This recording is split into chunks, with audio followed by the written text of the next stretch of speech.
Hello and welcome to another gaming review here on the YouTube channel for the Sanitarium.FM gamer radio station online.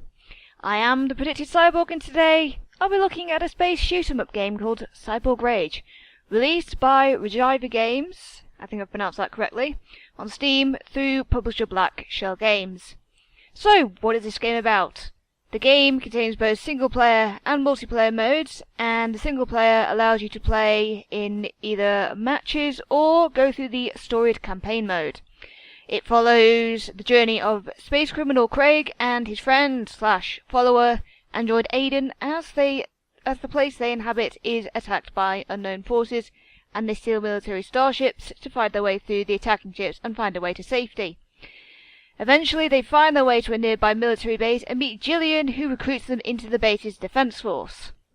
The game itself has the ship continuously flying towards the right-hand side of the screen, and the shots are taken automatically, meaning that for most of the game you are basically steering your ship around, trying to get your shots on target for enemy ships and avoiding the oncoming fire from them. There are functions, of course, tied to the mouse buttons, which you can trigger when you want to, and will slowly recharge over time, as indicated by 3 percentages up top, which are helpfully arranged in the order of the buttons on the mouse. This game is one you can play entirely through your mouse, so, it's a one-handed game, and playing through the campaign will have your AI co-pilot, which can be either Aiden or Jillian, respectively, depending on the level you're on, telling you what each button does in whichever ship you're flying as part of the story dialogue, because you start off in one ship and then when you get to the military base you come into another ship, and yeah, there's a few ships in this and they do different things with the mouse clicks depending on which ship you're in. However, I must admit this game, while it has no bugs or glitches and works perfectly well, and it's a perfectly good game in its own right, it doesn't exactly do much that some of the games haven't already done.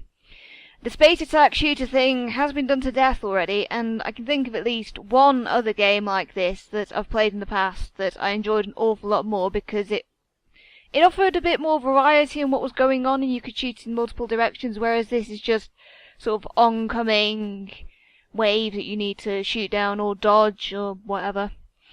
Now, while you do have the other 3 functions for each ship that you can trigger through the mouse buttons, most of the time you're better off really waiting to use them for when it's strictly necessary, such as using the missiles in the first ship to shoot down big waves of enemies, meaning that for most of the time while you're playing this game you're doing nothing more than just moving your ship around the screen, shooting enemies or trying to avoid getting hit. And taking the ability to actually fire your own basic lasers, let the developers actually give each ship 3 different functions to play with, which are all useful and all perfectly good. But it feels like it takes a little bit of basic control and involvement away from the player. And that's a bit of a shame, because it has made me feel somewhat disconnected from the entire experience of playing it.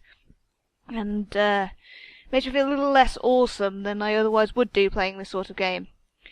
Now, another niggle about this game, from speaking here from the point of view as a video maker and a live streamer, is that Cyborg Rage launches in full screen mode all the time.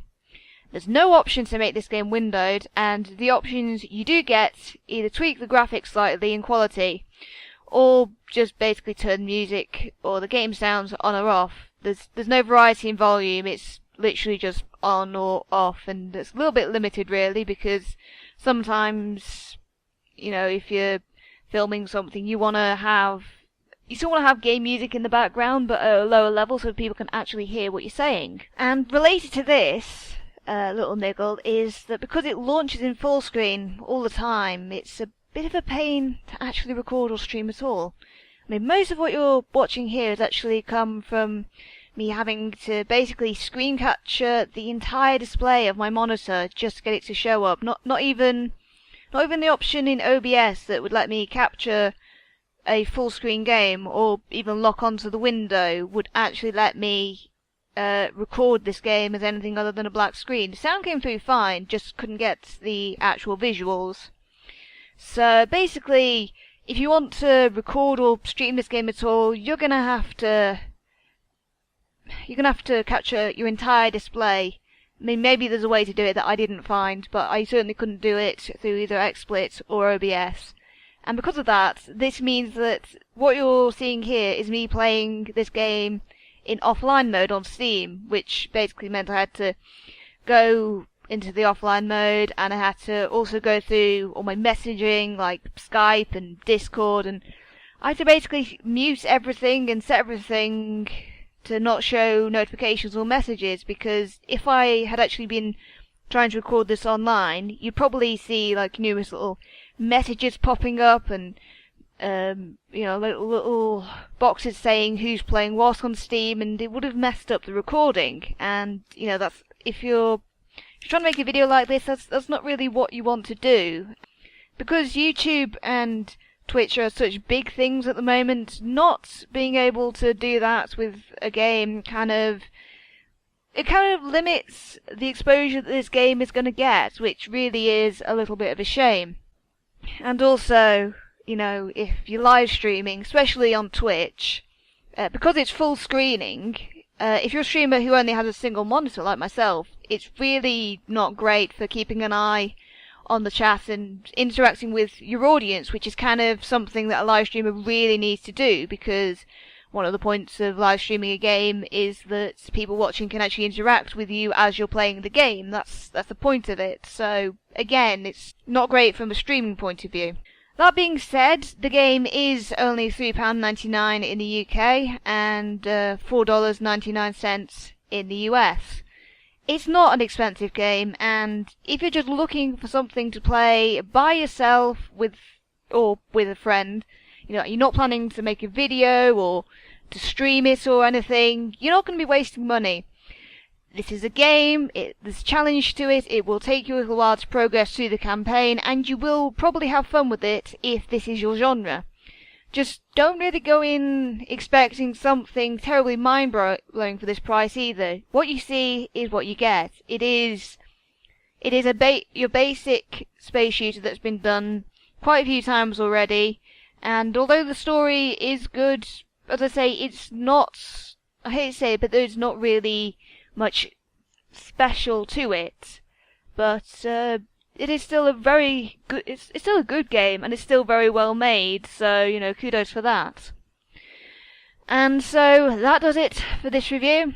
Thank you for tuning in. I am the Predicted Cyborg, and this was a video review of Space Shooter Cyborg Rage for the Sanitarium.FM online gamer radio. Remember, do stay tuned to this channel for more video reviews, and tune in to our shows at the website for awesome music and show times. I will see you next time. Goodbye.